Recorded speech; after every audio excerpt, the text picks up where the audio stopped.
Reciba nuestro saludo al iniciar la actividad número 3 de la asignatura Clínica 2. Durante la misma, orientaremos los contenidos correspondientes a los principales síntomas, signos y síndromes del sistema genitourinario y las evidencias de laboratorio e imagenológicas que apoyan el diagnóstico. Al concluir la actividad orientadora, serán capaces de vincular los contenidos morfofuncionales y morfofisiopatológicos del sistema genitourinario con las alteraciones que se encuentran al interrogatorio del examen físico. Describir la semiotecnia, semiografía, semiogénesis y el semiodiagnóstico de los síntomas y signos más frecuentes en este sistema. Relacionar síntomas y signos en síndromes en este sistema. Describir la sindromología, sindromogénesis de los principales síndromes del sistema urinario. Seleccionar los exámenes analíticos, imagenológicos, generales y específicos utilizados en el estudio de los síndromes del sistema genitourinario, teniendo en cuenta los datos al interrogatorio y el examen físico. Identificar los resultados de las evidencias diagnósticas, analíticas e imagenológicas. De los conocimientos de las asignaturas precedentes, conocen los elementos anátomo-funcionales de este sistema, lo complejo de sus funciones muy relacionadas entre sí. Nos referimos a filtración, excreción y reabsorción para mantener el equilibrio de la hemostasis, la concentración electrolítica del equilibrio ácido básico, el mecanismo fosfocálcico, la presión arterial y la eritropoiesis, además de garantizar la excreción de los productos finales del catabolismo proteico. Al decir del investigador Homer Smith, es la base principal de nuestra libertad fisiológica. El estudio del sistema genitourinario, como su nombre lo indica, también comprende el sistema genital por lo relacionado en sus funciones y sintomatología. Nos ocuparemos en la actividad de hoy de los síntomas y signos urinarios y algunos síntomas del sistema genital, lo que en ocasiones se superponen en la sintomatología referida. Y además el estudio de los principales síndromes del sistema urinario, ya que los referidos al sistema reproductor femenino y masculino serán objeto de estudio en las asignaturas de los próximos trimestres. No menos frecuentes en la práctica médica son los síntomas de este sistema. El paciente puede consultar por diferentes razones. Sus síntomas pueden ser atribuibles al aparato urinario, como son el dolor lumbar, la disuria y la hematuria. O puede consultar por manifestaciones generales como edema, hipertensión arterial, que pueden estar relacionados con una enfermedad renal. Por último, puede ser un paciente asintomático, en quien puedes descubrir una alteración de la función renal por una evaluación clínica en estadios iniciales o por un análisis de orina, de aquí la importancia de la pesquisa que puedes realizar en tu comunidad. Entre los principales síntomas y signos, nos ocuparemos del dolor de etiología urogenital, la hematuria y la leucorrea. Los otros síntomas y signos serán objeto de estudio independiente. Además, serán profundizados en otras asignaturas posteriores. El dolor de causa renal es habitualmente lumbar y se describen dos modalidades según su origen capsular o en las vías de excreción, este último llamado cólico nefrítico. En ambos tipos de dolor tendrás en cuenta describir las características semiográficas para todo dolor. El de origen capsular se produce por la irritación de las terminales sensitivas presentes en la cápsula y en el peritoneo parietal posterior. Se describe este como un dolor a nivel lumbar alto, habitualmente fijo, y si se irradia a los flancos o región de hipogastrio y se presenta durante la micción, puede notar reflujo vésico-ureteral. Este es de ligera intensidad, profundo, que puede describirse como constrictivo, de instalación paulatina, que aumenta con la marcha y disminuye al reposo. Puede variar en el tiempo de horas a meses, dependiendo de su causa. Se acompaña de síntomas y signos como la fiebre, orinas turbias, hematuria y síntomas de irritación vesical como la polaquiuria, disuria y el tenesmo vesical. En el semiodiagnóstico del dolor de origen capsular tendremos en cuenta la pielonefritis aguda, la hidronefrosis, el infarto del riñón por obstrucción arterial, las neoplasias malignas del riñón, el trauma renal, el que puede ocasionar hematoma perirrenal, y la tosis renal.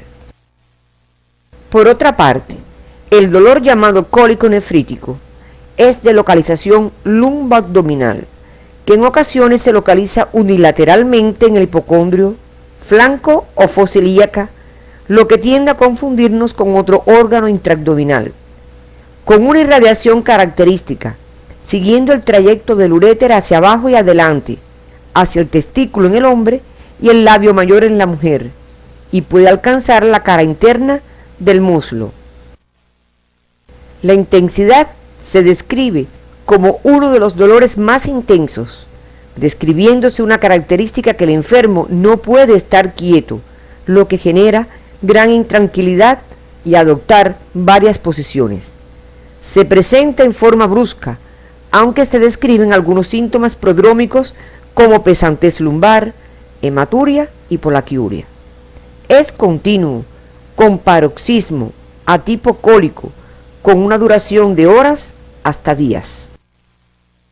Los síntomas acompañantes hacen un cortejo de síntomas digestivos, renales y generales, entre los cuales están la hematuria, la polaquiuria, anuria, tenesmo vesical, tenesmo rectal, náuseas, vómitos y hasta veces hilio paralítico.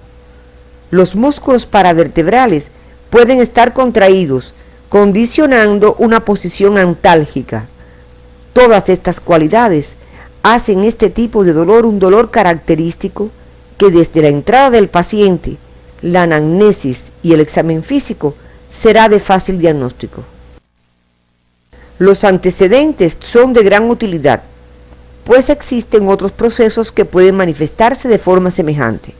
Por ejemplo, la mujer en edad fértil con procesos de anexitis, embarazo ectópico y ruptura de quiste de ovario. En estas dos últimas constituyen urgencia de carácter quirúrgico.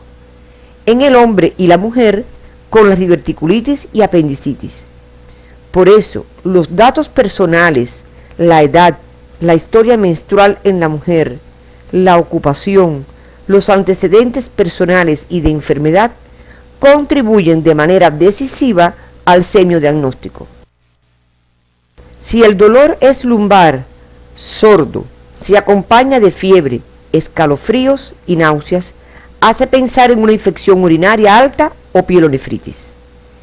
Si es de inicio brusco, con irradiación al flanco, testículo en el hombre, acompañado de disuria, polaquiuria, síntomas digestivos e intranquilidad, pensamos en cólico nefrítico, que puede tener como causa un obstáculo en la vía excretora y en dependencia de su localización ocasionará estos u otros síntomas. Te recomendamos estudies en tu libro de texto el dolor de causa renal. Anteriormente, al hablar del dolor renal, nos referimos a la hematuria o micción de orina con sangre. Esta puede ser referida por el paciente y se llama hematuria macroscópica, o puede ser identificada al microscopio, llamada entonces hematuria microscópica. Cuando es identificada de forma macroscópica, causa ansiedad como todo sangramiento, pero puede ser confusión con las pseudohematurias, por presencia de sangre procedente del útero, o con hemoglobinurias, a lo que el médico tiene que proceder para diferenciarlas a través de los antecedentes, examen físico y exámenes diagnósticos. Un dato importante al interrogatorio que forma parte de la semiografía es el momento de la micción en que se produce la hematuria, lo que nos podrá orientar el punto que sangra. Es decir, Si la hematuria es al inicio de la micción, suele decirse que es proveniente de la uretra o la próstata. Si es al final de la micción, se dice que es terminal y puede originarse en la vejiga. Si por el contrario se produce en toda la micción, se habla de hematuria total, y aunque el sangramiento puede estar localizado en cualquier punto, suele ser de causa renal o ureteral. La semiogénesis de la hematuria está dada por lesión en una vía urinaria o por enfermedad general. La base patogénica la constituye la lesión de vasos capilares o arterias y en ocasiones por trastornos hemostáticos. Una clasificación semiológica de la hematuria que te puede ayudar en el interrogatorio es la siguiente. Por su intensidad puede ser macro o microscópica. Por su ritmo de eliminación puede ser recurrente o persistente. Por su origen, glomerular, urológica u otra. En relación a la micción, puede ser inicial, terminal o total.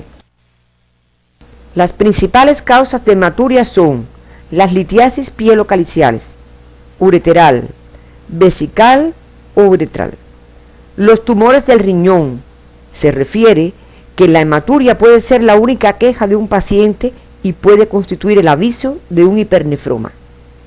Otras causas son los tumores de próstata y vejiga, tuberculosis del riñón, del uréter o de la vejiga, de origen renal, como ocurre en las enfermedades glomerulares, el infarto renal, trauma de riñón, riñones poliquísticos, entre otros. De origen sistémico, en el curso del tratamiento por anticoagulante, síndromes purpúricos y rasgo drepanocítico. Otros síntomas y signos del sistema renal debes estudiarlo en tu libro de texto. Nos referimos a los trastornos de la micción, alteraciones del color y densidad de la orina, el tenesmo vesical, entre otros que pueden acompañar a los ya estudiados hoy. Revisa esto en los materiales de apoyo que aparecen en tu CD y en tu propio libro de texto. De forma general podemos decir que la anamnesis, el examen físico general, regional del abdomen y otros sistemas relacionados serán el colofón del estudio ante un paciente antes de enviar una muestra de orina para ser analizada, la que de forma simple puede ofrecer muchos datos de interés y orientar al diagnóstico. Los antecedentes de ingestión de medicamentos como analgésicos, anticonceptivos o antibióticos pueden ser causa de hematuria por producción de necrosis papilar o nefritis intersticial. El examen de abdomen en todos sus cuadrantes, las regiones posteriores, los genitales externos, las maniobras de percusión lumbar posterior, el tacto rectal, entre otros elementos del examen físico, son de vital importancia. Uno de los exámenes contrastados utilizados en el estudio del sistema urogenital es la cistografía retrógrada. Uno de los hallazgos imaginológicos es la presencia de un divertículo de vejiga capaz de producir sintomatología renal. La imagen es radioopaca, aparece en forma de bolsa por fuera de la vejiga y observa además en esta imagen de la pantalla cómo asciende el contraste por reflujo vesicureteral. La leucorrea es un síntoma propio del sexo femenino, que introducimos en este tema por su frecuencia y muchas veces superpuesto a los síntomas del sistema urinario. Toda salida al exterior del contenido vaginal, aumentado o modificado, resultado de las secreciones vaginales, se denomina flujo vaginal. Este será objetivo de estudio en ginecología y se profundizará posteriormente, ya que constituye una de las primeras causas de consulta en la mujer. Esta secreción es producto de hipersecreción de las glándulas a distintos niveles: trompa, cuerpo uterino, cuello, vagina o vulva. Habitualmente es producida por procesos inflamatorios secundarios a gérmenes, a acción mecánica sobre el endometrio por parte de un dispositivo intrauterino, expresión de una lesión del cuello uterino o inespecífica. De forma fisiológica, se puede presentar el flujo sin síntomas acompañantes en los días postmenstruales o en los días de la fase estrogénica y en la ovulatoria del ciclo. Por ahora nos referiremos a sus características macroscópicas que te orientan al diagnóstico de aquellas más frecuentes y que pueden ser parte del cortejo de los síntomas renales. La leucorrea por Monilia o Candida albicans suele ser de color blanco, grumosa, acompañada de prurito, que puede dejar lesiones de rascado en la vulva, la que es frecuente en lactantes y mujeres diabéticas. La leucorrea producida por trichomonas es por el contrario de color amarillo verdoso, fluida, que puede llegar a ser mucopurulenta y no tiene tanto prurito como en la causada por Monilia. La leucorrea causada por gonococo es purulenta, se acompaña de escozor y disuria. En ocasiones aparece la bartolinitis aguda como manifestación principal. En todos los casos es importante el interrogatorio, los antecedentes personales y psicosociales de la paciente para luego pasar al examen general, regional y un exhaustivo examen ginecológico. Este último será tratado en las asignaturas posteriores. El estudio de la próstata será tema de la asignatura urología posteriormente. No obstante, ya estás familiarizado con el examen de la misma mediante el tacto rectal. Este te ofrece elementos generales del tamaño y consistencia que debes conocer y que pueden estar en relación con otros síntomas y signos del sistema genitourinario. El tamaño de la próstata varía y sus principales causas son la hiperplasia prostática o adenoma de la glándula, el tumor maligno o adenocarcinoma, o aumento por causa inflamatoria o prostatitis. Algunas de ellas están en relación con la edad. Por ejemplo, los tumores de próstata son más frecuentes en los adultos y adultos mayores, mientras que las prostatitis son más frecuentes en los adultos jóvenes. Relacionado con el aumento de la próstata, te estamos mostrando una cistografía en la que se observa elevación en media luna del contorno inferior vesical por aumento del tamaño de la misma. Obsérvala detenidamente. Las características semiográficas de la próstata al tacto orientan al pensamiento clínico. Si a la palpación encuentras aumentado de volumen esta glándula, de superficie lisa, no dolorosa, con consistencia normal, podemos pensar en un adenoma. Si por el contrario, el aumento de volumen se acompaña de superficie irregular y consistencia aumentada, pensamos en un adenocarcinoma. Estos y otros elementos serán profundizados en la asignatura urología. Nos corresponde abordar el estudio de los principales síndromes renales. Estos son el síndrome nefrítico, el síndrome nefrótico, el síndrome de insuficiencia renal aguda y crónica.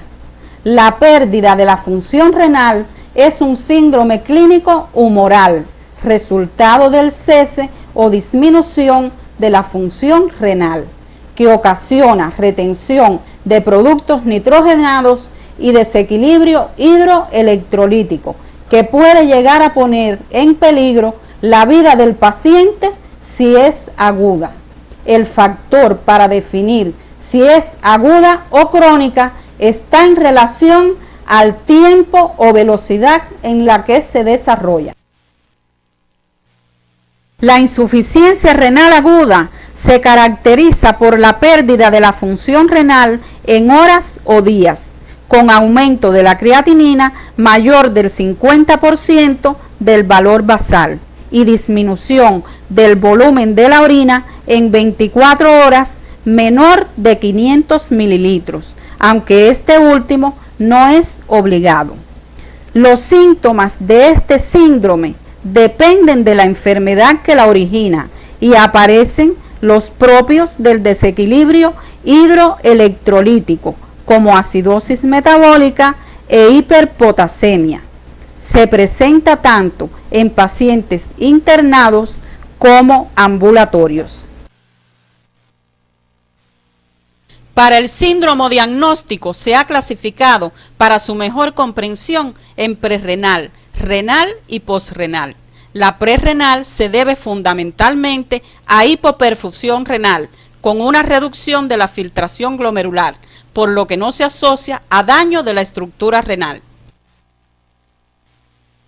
Este se presenta por disminución del volumen sanguíneo, como ocurre en grandes hemorragias y grandes quemados, por reducción del gasto cardíaco, como en caso de insuficiencia cardíaca y grandes embolismos pulmonar, por vasodilatación periférica intensa, por sobredosis de drogas, medicamentos antihipertensivos o anestesia. La de causa renal representa el 40% de todas las insuficiencias renal agudas, pudiendo estar afectados el intersticio, el túbulo, el glomérulo o los vasos.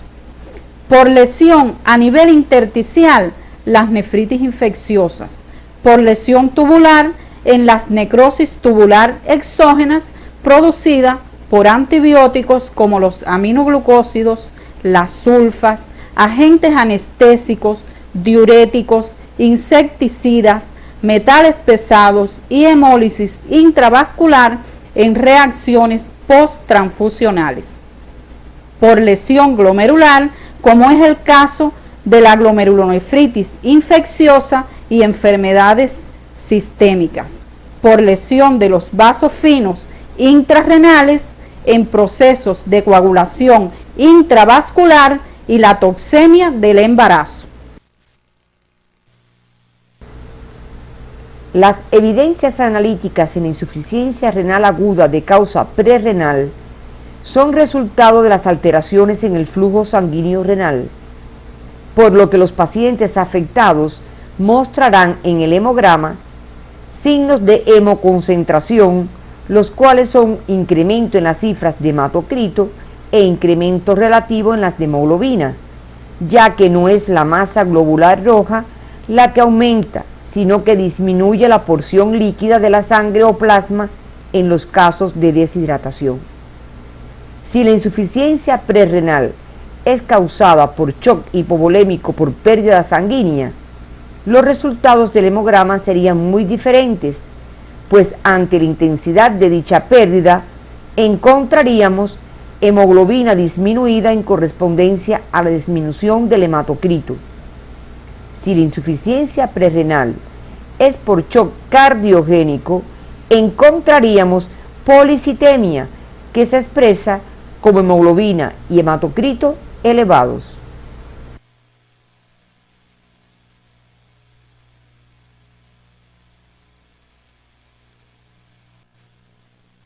Cuando la orina es escasa y concentrada, el color es amarillo intenso. La densidad está incrementada, lo que es proporcional a la cantidad de sales disueltas que son excretadas.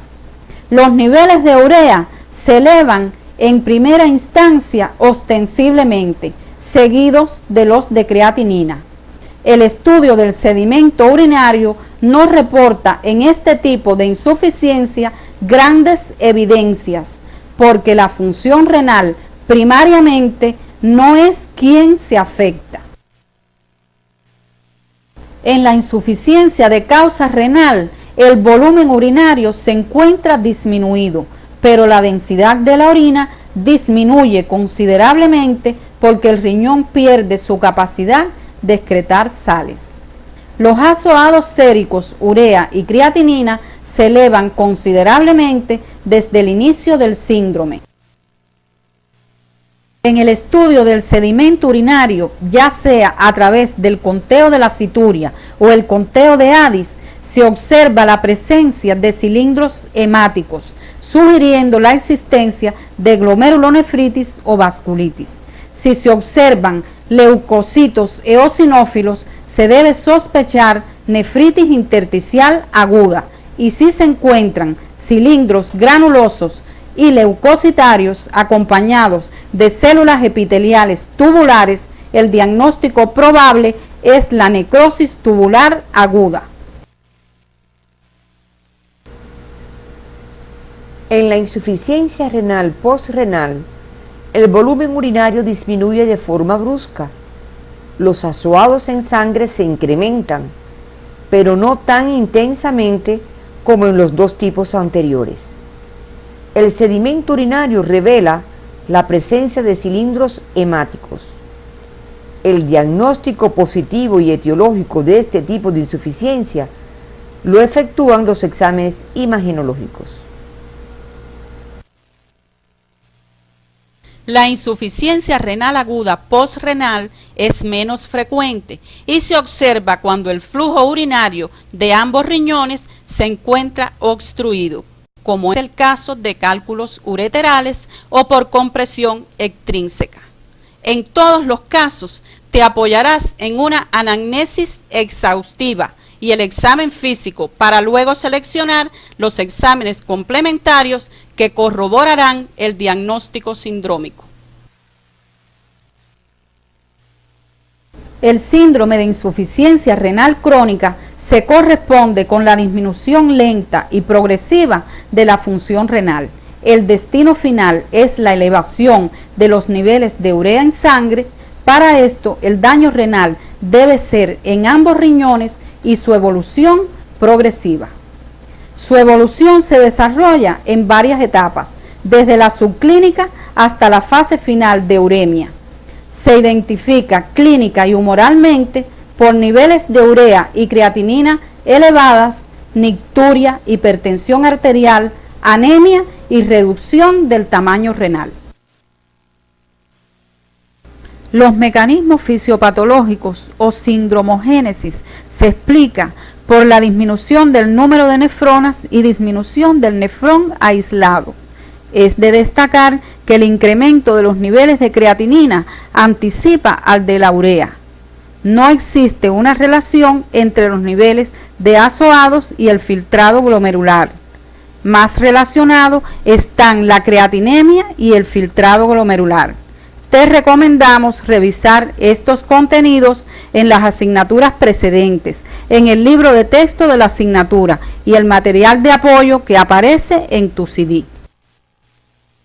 Estudios que han tenido como objetivo caracterizar estos pacientes reportan que la mayor parte tienen antecedentes de hipertensión arterial, diabetes mellitus o una glomerulopatía. Estas glomerulopatías pueden ser primarias o secundarias a diabetes, fármacos, neoplasias, hereditarias, riñón poliquístico y enfermedades sistémicas como la colagenosis. Te sugerimos profundizar estos aspectos en el material de apoyo y en tu libro de texto. Los síntomas y signos de este síndrome aparecen cuando el daño renal es avanzado. Se describen tres fases. La inicial, que es asintomática, en esta fase solo se detecta por la prueba funcional renal, o sea, el filtrado glomerular se encuentra disminuido. La fase de descompensación inicial, donde aparece hipertensión arterial, anemia, poliuria y nicturia. Y la fase urémica o final, produciendo síntomas característicos del síndrome urémico. Las manifestaciones de esta última etapa son una constelación de síntomas y signos representados los sistemas respiratorio, con la presencia de edema pulmonar y trastornos del ritmo de la respiración, cardiovasculares, hipertensión arterial e insuficiencia cardíaca congestiva, secundaria hipertensión, sistema digestivo, náuseas, vómitos, diarreas, hematemesis, melena y estomatitis urémica, hematológicas, como la presencia de anemia y diátesis hemorrágicas. Sistema neurológico, suele presentarse insomnio, confusión mental y puede llegar al coma en dependencia del grado de uremia. Manifestaciones óseas como el dolor óseo y las fracturas patológicas son frecuentes también. Trastornos metabólicos como la desnutrición e intolerancia a hidratos de carbono. En el síndrome de insuficiencia renal crónica, el hemograma evidencia anemia, hemoglobina y hematocrito disminuidos. Solo en los estadios avanzados de la enfermedad, la velocidad de sedimentación globular se acelera considerablemente, pudiendo llegar hasta 3 cifras. El volumen urinario no se muestra tan afectado, a no ser que el paciente se encuentre en la fase de uremia. La densidad de la orina es baja por la menor concentración de sales disueltas. Puede existir proteinuria variable. Si el daño es por una glomerulonefritis primaria, entonces observaremos en la cituria o en el conteo de Addis cilindros granulosos, céreos y hemáticos. La cuantificación de urea, creatinina y ácido úrico se incrementa, siendo la de creatinina la más ostensible. Otros estudios que se indican en este síndrome y ponen de manifiesto la etiología que lo genera son la determinación de anticuerpos antinucleares que resultan positivos en las enfermedades autoinmunes como el lupus eritematoso sistémico, que causa glomerulonefritis crónica y por ende insuficiencia renal crónica. La determinación de anticuerpos antimembrana basal glomerular que se ponen de manifiesto en el síndrome de Goodpasture. La determinación de anticuerpos anticitoplasmáticos de los neutrófilos, los que son positivos en un tipo de glomerulonefritis necrotizante progresiva. La cuantificación del TASO resulta positiva cuando la glomerulonefritis es post-estreptocóxica. En el filtrado glomerular, frecuentemente se observa por debajo de 80 mililitros por minuto en 24 horas. Por último, estudiaremos el síndrome nefrótico, caracterizado por proteinuria masiva mayor de 3,5 gramos en 24 horas, hipoproteinemia de menos de 2,5 gramos por litro, edema e hiperlipemia. La presencia de estos hallazgos tienen una explicación fisiopatológica relacionada con la permeabilidad glomerular aumentada, la que debes revisar en tu libro de texto. Este síndrome es provocado por múltiples procesos clínicos, los que tienen como base una glomerulopatía. La etiología del síndrome lo clasifica en síndrome nefrótico primario o idiopático, cuando no hay enfermedad de base responsable del daño. En este caso, se encuentra daño mínimo glomerular o enfermedad de las células epiteliales del glomérulo. Cuando la enfermedad del glomérulo está asociada a otras como la diabetes, colagenosis como el lupus eritematoso sistémico, infección por VIH, linfomas, carcinomas, fármacos, infecciones, se denomina síndrome nefrótico secundario. Debes revisar este contenido en tu libro de texto. Como ya expresamos, es un síndrome clínico humoral, por lo que los exámenes diagnósticos de laboratorio son de vital importancia, no solo para el diagnóstico, sino para la evolución del síndrome. En el hemograma observamos cifras de hemoglobina y hematocrito disminuidos. La densidad urinaria se encuentra aumentada. La proteinuria caracteriza y define el síndrome. La cantidad de proteínas excretadas es de 3,5 gramos o más en un periodo de 24 horas. La orina se observa con abundante espuma debido a la proteinuria. En la cituria existe proteinuria marcada, cilindros hialinos granulosos y grasos. En las fases finales de la enfermedad puede observarse cilindros serios. En el sedimento urinario también se observan lípidos en forma de gotas llamados lipoides birrefringentes, los cuales deben observarse con el microscopio de luz polarizada. Estudios bioquímicos que resultan evidencias diagnósticas en este síndrome son proteínas totales disminuidas considerablemente, al igual que las fracciones de albúmina como de globulinas.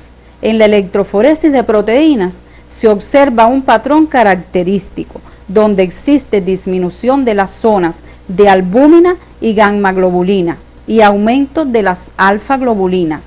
Este incremento de la zona alfa corresponde con la hipercolesterolemia a expensas de LDL e hipertrigliceridemia por VLDL que se produce en el síndrome a consecuencia de la marcada proteinuria.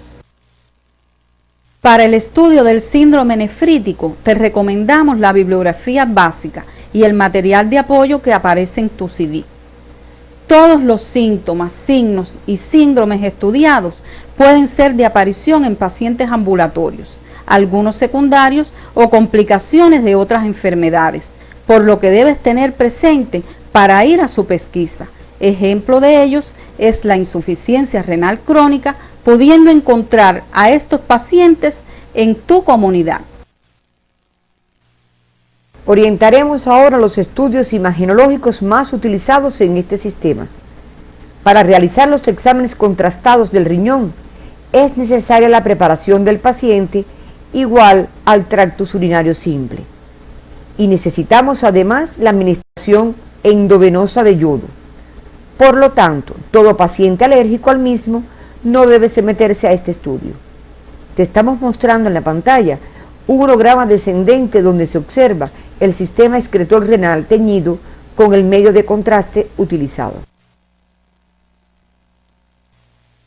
Otro examen contrastado renal que se realiza cuando hay un obstáculo en la vía de excreción normal es la vía ascendente, donde después de canalizar el uréter con catéter se comienza a inyectar medio de contraste yodado por la vía ascendente, denominado este estudio urograma ascendente.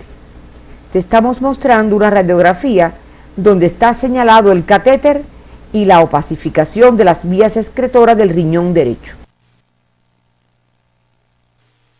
Otro examen contrastado, pero que no requiere la preparación previa del paciente, es el estudio vesical y uretral denominado uretrocistografía retrógrada o miccional, que el mismo se puede realizar a ambos sexos buscando patologías obstructivas uretrales.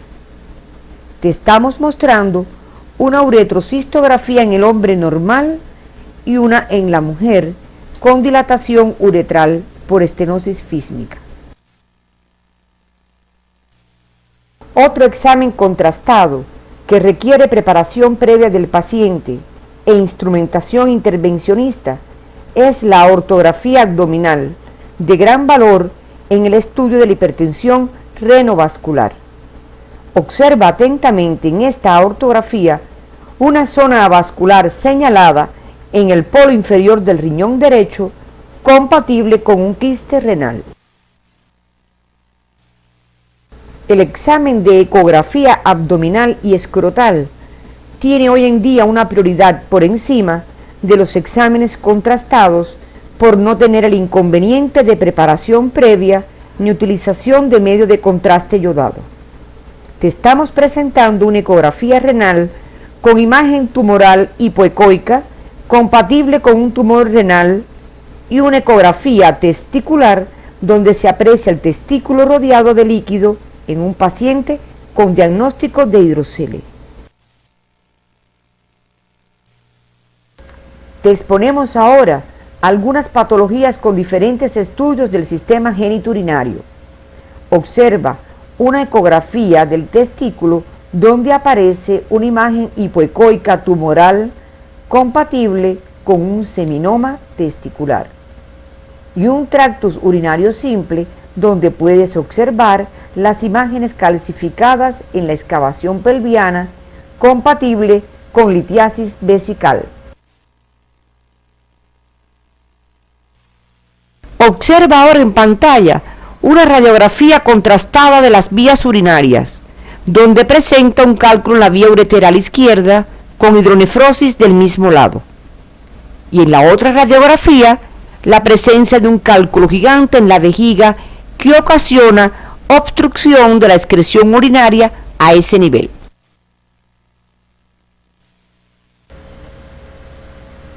En este otro corte de la tomografía axial computarizada, se observa una disminución de la masa renal en ambos riñones, lo que puede encontrarse en caso de síndrome de insuficiencia renal crónica.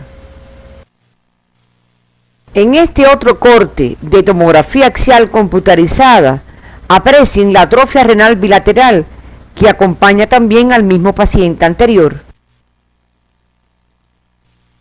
La imagen que están observando se corresponde con una estenosis uretral vista a través del examen contrastado cistografía retrógrada. Esta estenosis puede ocasionar sintomatología renal y un síndrome de insuficiencia renal. Al finalizar la actividad, podemos arribar a las siguientes conclusiones. El dolor de localización lumbar alto de origen renal tiene características semiológicas distintivas, el que puede acompañarse de síntomas renales como disuria y hematuria, otros síntomas generales y de otros sistemas. La hematuria obedece a múltiples causas renales y su semiografía nos orienta a precisar el lugar del sangramiento en el tracto urinario. La hipertensión arterial y los edemas acompañan a síndromes renales que evolucionan a la cronicidad. El síndrome de insuficiencia renal crónica puede cursar silenciosamente, por ello es importante conocer su etiología y síndromes asociados para ir a su pesquisa clínica y humoral.